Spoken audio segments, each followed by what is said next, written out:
kui see maaparandus sai krahhi kätte, Moskva enam ei toitnud, jäi soiku, siis tegelikult 90-ndal hakkas kala Eestis roppu moodi jõgedesse tulema. Mida jõgi hakkab ise tegema? Jõgi hakkab ise korda ennast tegema. Kui kraavi hooldata, siis ta ise kasvatab selle kinni. Aga loomulikult, kui keegi jälle ülevalt seda kraavi jälle ei ava seal. Aga 90-ndal oligi nii, et maaparandus oli täiesti varjusurmas, raha ei olnud, mingit töid ei tehtud, aga jõgedes hakkasid tegelikult olustikud paranema, jõed läksid puhtamaks, kala hakkas juurde tulema ja nii edasi.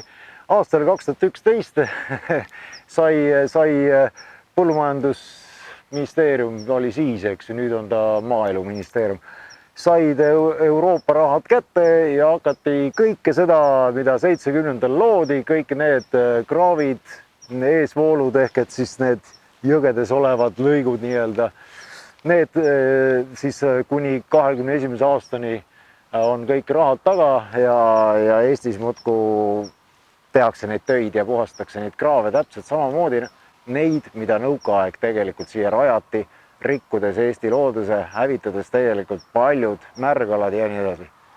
Kes on süüdi? Vähem mõtlevad inimesed.